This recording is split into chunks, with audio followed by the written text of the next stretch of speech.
আমার মা রোজ আমায় ১ ঘন্টা করে বাথরুমে বন্ধ রাখত আর বলতো যে এভাবে তুমি তাড়াতাড়ি যুবতী হয়ে যাবে। আমার মা ছিল অনেক বয়স্ক, সে আমার বিয়ে নিয়ে চিন্তায় থাকতো, যখন কিনা আমি ছিলাম ১২ বছরের বাচ্চা। আমি মায়ের এই অভ্যাসটায় বিরক্ত হতাম। একদিন মা আমায় বাথরুমে বন্ধ করলো আর আমি কোনো রকমে ছোট জানালা দিয়ে বের হয়ে গেলাম।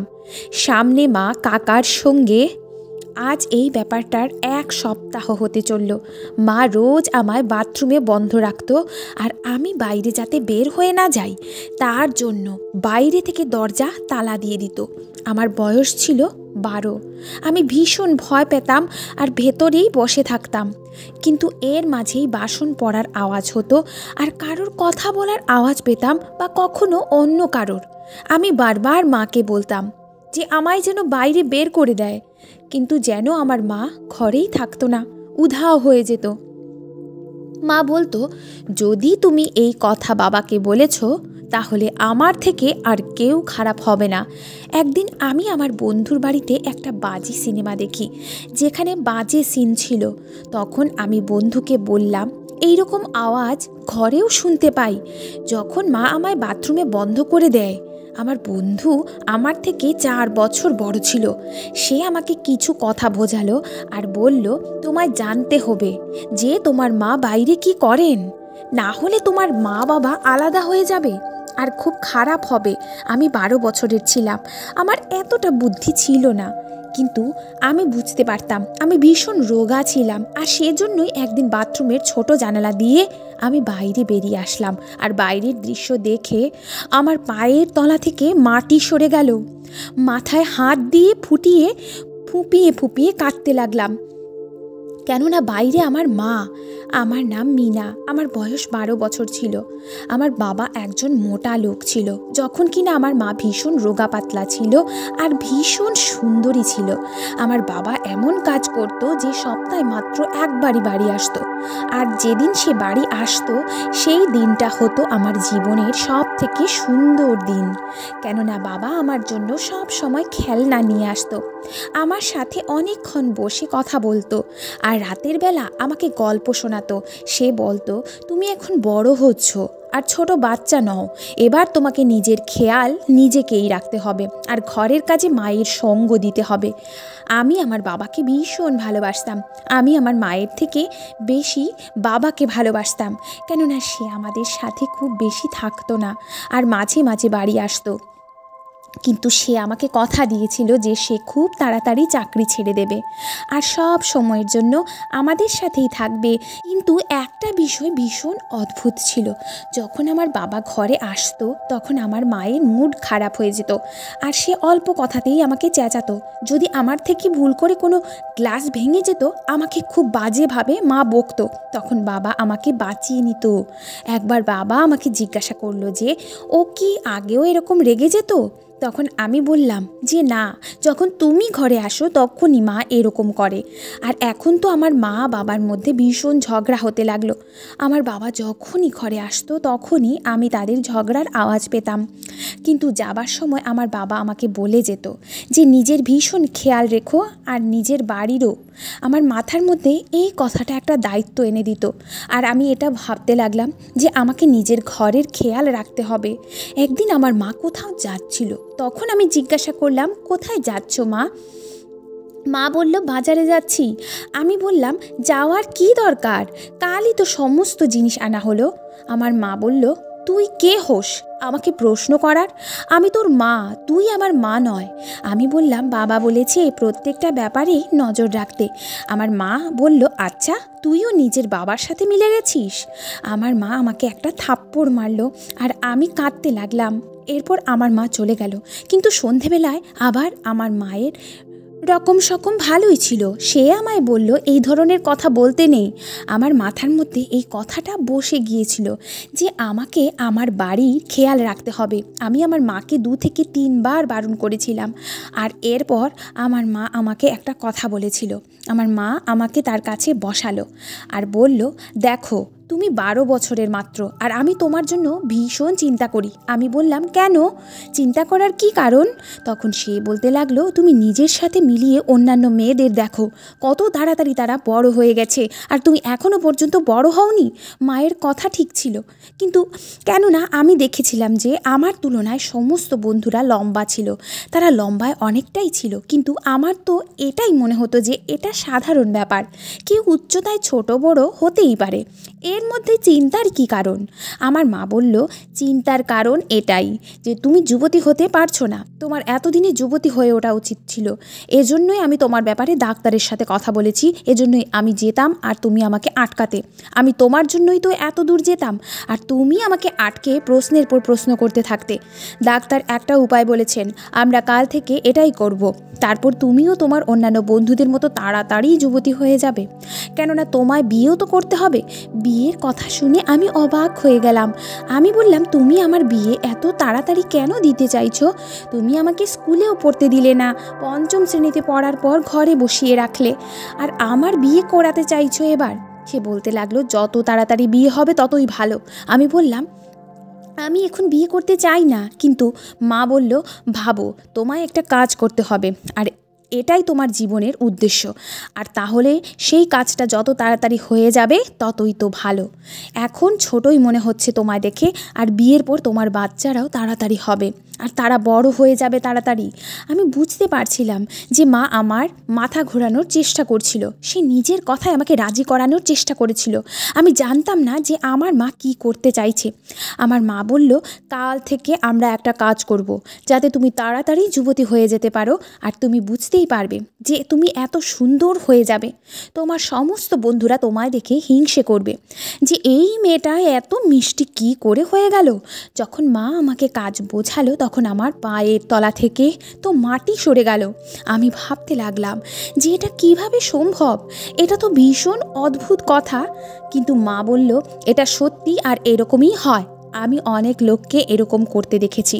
আমার মায়ের কথা ছিল যে আমি তোমাকে 1 ঘন্টার জন্য বাথরুমে বন্ধ করে দেব, তোমাকে 1 ঘন্টা বাথরুমেই থাকতে হবে, আর তাতে তুমি তাড়াতাড়ি যুবতী হয়ে যাবে, কেননা আমি তোমার বিয়ে দিতে চাই।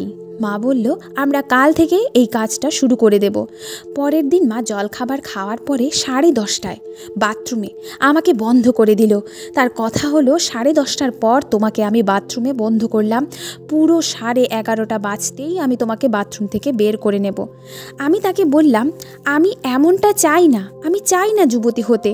আমার মতো যে সমস্ত মেয়েরা করে এরকম তারা করুক, কিন্তু আমি এ সমস্ত করতে চাই না। প্লিজ আমার সাথে এরকম করো না, আমি বিয়ে করতে চাই না, আমার ভয় লাগছে। 1 ঘন্টা আমি বাথরুমে কি করব? তাহলে মা, তুমিও আমার সাথে ভেতরে চলে এসো, তারপর আমরা দুজনে ভেতরে বসে থাকব। তখন মা বলল, আমি ভেতরে গিয়ে কি করব? আমি তো প্রথম থেকেই যুবতী ছিলাম, আর এখন তো বুড়িও হতে চলেছি। এই কাজটা শুধু তোমার জন্য জরুরি। আমি চিৎকার করতে শুরু করলাম, আমি এসব করতে চাই না।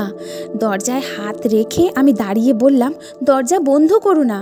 আমার মা হঠাৎ রেগে গেল আর বলতে লাগলো যে, চুপ করো, আমি তোমাকে এই কথাটা বলে দিলাম, তার মানে এই নয় যে তোমার মর্জি চলবে। আমি তোমার মা, যেটা আমি বলবো সেটাই চলবে। আমি চাই তুমি তাড়াতাড়ি যুবতী হয়ে যাও, যাতে তোমার বিয়ে দিতে পারি। সে আমাকে ভেতরে ধাক্কা দিল আর দরজা বন্ধ করে দিল। আমি ভাবতে লাগলাম, কিন্তু সে আমাকে এইভাবে কেন আটকে রাখলো, আর তাও বাথরুমের মধ্যে। বাথরুমের মধ্যে সময় কাটছিল না, মনে হচ্ছিল যেন এটা 1 ঘন্টা না, তারও বেশি সময়। আমি 2-4 বার ডাকলাম, কিন্তু মা শুনলো না। একবার মা আমাকে বন্ধ করে দিল, তারপর 5 মিনিট পর আমাদের ঘরের দরজায় কেউ দস্তক দিল, আর আমি দরজা খোলার আওয়াজ পেলাম। এরপর আমি বাসনপত্র ভাঙার আওয়াজ পেলাম, কিন্তু আমি কি করে জানবো যে সেখানে কি হচ্ছিল? তারপর আমি আবার মাকে ডাকলাম, তখন মায়ের আওয়াজ পেলাম। আমার মা বলল, এখন তো মাত্র 15 মিনিট হয়েছে, যখন কিনা 2-3 ঘন্টা কেটে গিয়েছিল। যখন আমার মা দরজা খুলল তখন বিকেল হয়ে গিয়েছিল, তার মানে মা আমাকে 10টায় বন্ধ করে 3:30টার সময় খুলেছিল। আমি বললাম, তুমি আমার সাথে কি করে এরকম করতে পারো? পাগলের মতো কথা বলো না, এই কাজটা রোজ করতে হবে, ধৈর্য ধরো। আর খবরদার, যদি এই কথাটা নিজের বাবাকে বলেছ তাহলে তোমাকে আমি জীবন্ত মেরে ফেলবো। নিজের বাবাকে এই কথাটা একদম বলবে না।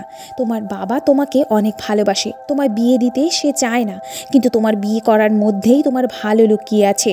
একদিন আমি এইভাবেই বাথরুমে বন্ধ ছিলাম, আর আমি ভীষণভাবে ভয় পেতে লাগলাম, এত বাজেভাবে যে আমি অজ্ঞান হয়ে গেলাম। আমি দরজা পেটানো শুরু করলাম, তখনই কেউ একজন বাড়ির দরজা খুলল। আমি অজ্ঞান হয়ে গিয়েছিলাম। এরপর আমি দেখলাম যে আমার বাবা আমাকে আঁকড়ে ধরেছিল। আমি হাসপাতালে ছিলাম। ডাক্তার বলল বাচ্চাটা অনেকক্ষণ পর্যন্ত জল না পেয়ে অজ্ঞান হয়ে গেছে, ও ভীষণভাবে ভয় পেয়ে গেছে কোনো কথায়। আমার বাবা আমাকে ঘরে আনলো। আমার মা অনেক বেশি চিন্তায় ছিল।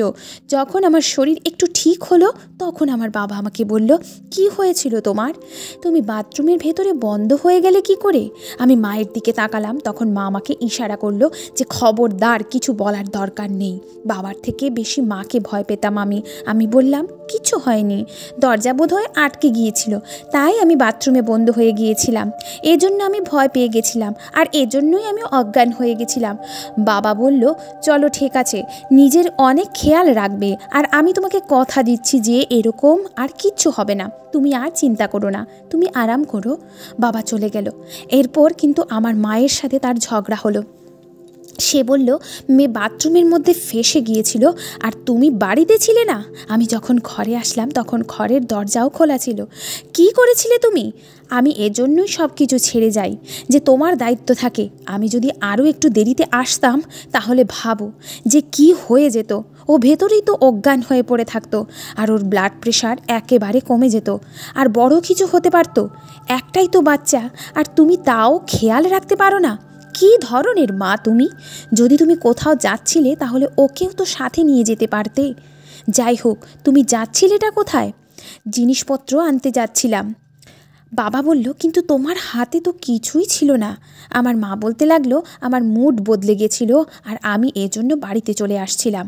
আমার মা এতটাই স্বাভাবিক ছিল যেন কিছুই হয়নি। আমার বাবা এমনিতে তো একদিনের জন্য আসতো, কিন্তু পরের দিনও আমার বাবা থেকে গেল আর আমাকে বাজারে নিয়ে গেল। বাজারে আমার নজর কাকুর উপর পড়ল।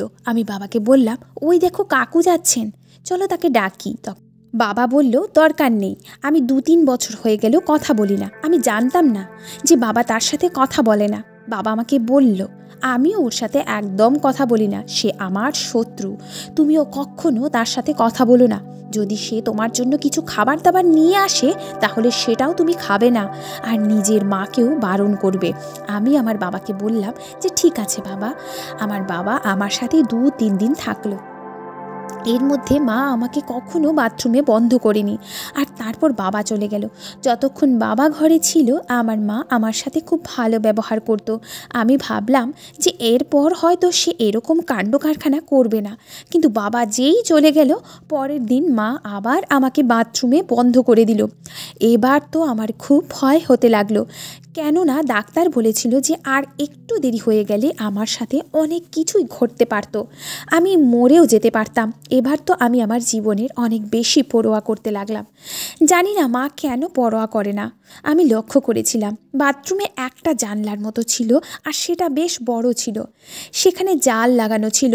আমি যদি সেই জালটাকে কেটে দিতে পারি তাহলে আমি সেই বাথরুম থেকে অনায়াসেই বেরোতে পারবো। কিন্তু সেই জালটা কাটার জন্য আমার কিছু জিনিস দরকার। পরের দিন আমি আগে থেকেই বাথরুমে গিয়ে একটা ছোট চেয়ার রেখে এসেছিলাম, যাতে তার উপর উঠে আমি ওই জানালা অবধি পৌঁছতে পারি। পরের দিন মা আমাকে বলল, চলো তোমাকে বাথরুমে বন্ধ করার সময় হয়ে গেছে। তখন আমি প্রথম থেকেই আমার পকেটে একটা কাঁচি আর একটা ছুরি রেখে নিয়েছিলাম, যাতে আমি আরাম করে সেই ছুরি দিয়ে জানলাটাকে কেটে বাইরে বেরোতে পারি। এমনিতেও এই জালিটা ছিল অন্যদিকে, তাই মাও দেখতেও পেত না, কেননা পেছনের দিকে একটা ছোট গলি ছিল যেখানে কাপড় ধোয়া হতো। আর 5-10 মিনিট যেই হলো আমি কাঁচি আর ছুরির সাহায্য নিয়ে জানলাটা কাটতে লাগলাম। এই কাজটা করার সময় আমি যতটা ভেবেছিলাম তার থেকে অনেক বেশি সময় লেগে গেল, কেননা এই জালিটা ছিল লোহা দিয়ে বানানো, কিন্তু এমন নয় যে সেটা কাটা যাবে না।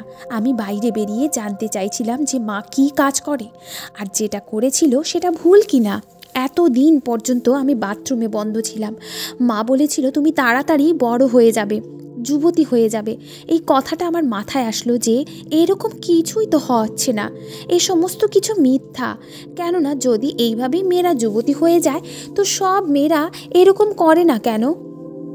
আমার তো এই সময় মাথায় বুদ্ধি খুব একটা বেশি ছিল না, কিন্তু আমি এটা অবশ্যই জানতাম কিছু গণ্ডগোল অবশ্যই এই বাড়িতে হচ্ছে। আমার মা আমাকে বাথরুমে বন্ধ করে ঘর থেকে বেরিয়ে যেত, অথবা ঘরে কাউকে ডেকে নিত, কেননা আমি কারোর আওয়াজ পেতাম। এমন মনে হতো ঘরে 2-3 জন লোক রয়েছে। 1 ঘন্টার মেহনতের পর আমি সেই জালিটা ভেঙে ফেললাম, আর তারপর আমি বাইরে বেরিয়ে গেলাম। আমি অন্যদিকে চেয়ারটাকে রেখে দিয়েছিলাম, যদি আমি নিজে পড়ে যাই তাহলে নিচে যাতে অবলম্বন থাকে। আমি এইভাবে বাইরে বেরিয়ে এলাম আর তাড়াতাড়ি আমার মায়ের ঘরের দিকেই যেতে লাগলাম। আমার মনে হলো ঘরে কেউ রয়েছে। এখন আমি মায়ের ঘরের কাছে চলে গেলাম। তখনই আমি খুব জোরে জোরে হাসির আওয়াজ শুনতে পেলাম, যেন কেউ তার কোনো প্রশংসা করছে আর সে লজ্জা পাচ্ছে। আমি যখন এগিয়ে গেলাম তখন জানলার কাছে আমি দাঁড়িয়ে গেলাম। তারপর আমি জানলা দিয়ে ভেতরে উঁকি মারলাম। তখন আমার পায়ের তলা থেকে মাটি সরে গেল। আমার মায়ের সাথে সেই কাকু বসেছিল, আর আমি এই দৃশ্য দেখতে পাচ্ছিলাম না। আমি কাঁদতে কাঁদতে পালিয়ে গেলাম। এত জোরে পালাতে লাগলাম যে জানি না যে আমি কোথায় গিয়ে পৌঁছবো, আর রাস্তা ভুলে গেলাম। একটা দোকানে গিয়ে বাবাকে ফোন করলাম আর বললাম আমি জানি না আমি দৌড়াতে দৌড়াতে কোথায় চলে এসেছি। বাবা অনেক চিন্তায় পড়ে গেল। আমি বাবাকে বললাম যে তুমি তাড়াতাড়ি এসো, অনেক বাজে কিচ্ছু হচ্ছে। আমার বাবা অনেক চিন্তায় পড়ে গেল। সে বলল যে কাল পর্যন্ত আমি পৌঁছে যাব, এখন তুমি বাড়ি যাও। আমি বললাম যে আমি আর ফেরত যাব না বাড়িতে, না হলে আমার মা প্রাণে মেরে দেবে। বাবা আমাকে বোঝালো যে তার বন্ধুর বাড়ি যেন যাই আমি। সেখানে গিয়ে বাবা তার বন্ধুর সাথে বাবার কথা বলাতে বলল। আমি এরকমটাই করলাম। বাবার সাথে কাকুর কিছু কথা হলো, আর বাবা আমার সাথে খুব আরাম করে কথা বলল আর বলল আমি আসছি। বাবা পরের দিন সকাল সকাল তার বন্ধুর বাড়িতে পৌঁছে গেল। রাতের বেলা আমি তার বন্ধুর বাড়িতেই ছিলাম। ওরা আমার অনেক খেয়াল রাখলো। আমার মা যখন এদের কাছে আমায় খুঁজতে আসলো তখন তারা বলল যে আমি এখানে আসিনি, আমার মা আমাকে খুঁজছিল। কেননা আমার মা জানতে পেরে গেছিল যে আমি তাদেরকে দেখে নিয়েছিলাম। ভেঙে যাওয়া জালি দেখে সে বুঝে গিয়েছিল, সেজন্যই তো আমার পেছনে লেগেছিল। যখন আমি সকালবেলা সমস্ত কথা বাবাকে বললাম তখন কথা শেষ হওয়ার আগেই সে আমার মুখে হাত রেখে দিল, আর বাবার চোখে জল বেরিয়ে গেল। বোধহয় আমি আমার বয়সের থেকে বড় কথা বলেছিলাম, কিছু এমন বলে দিয়েছিলাম যেটা ভেবে সে ভীষণ চিন্তায় পড়ে গেল। তোমাকে আমি 1 সপ্তাহ পরে নিতে আসব, বাবা বলেছিল আমাকে। সেরকমই 1 সপ্তাহ পরে সে নিতে এসেছিল, আর আমি আমাদের ঘরেতে ফেরত চলে গেলাম। কিন্তু আমাদের বাড়িতে আমার মা ছিল না। আমার বাবা আমাকে বলল যে তোমার মা এখন থেকে তোমার সাথে থাকবে না, হতে পারে সে কখনো কখনো তোমার সাথে দেখা করতে আসতে পারে, কিন্তু এখন আমি তোমার সাথে সব সময় থাকব, আমি তোমাকে ছেড়ে কোথাও যাব না। আমি আমার বাবাকে গলায় জড়িয়ে ধরলাম, আর আমি বুঝতে পারলাম যে আমার বাবা আমার মাকে ছেড়ে দিয়েছে। তখন থেকে আমার বাবাই আমার সাথে রয়ে গেছে, আর আমার বয়স আজ 20 বছর হয়ে গেল।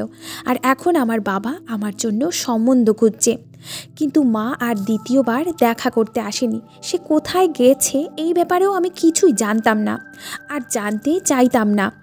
ধন্যবাদ বন্ধুরা। ভিডিওটি ভালো লাগলে অবশ্যই লাইক, কমেন্ট, শেয়ার করে দিবেন।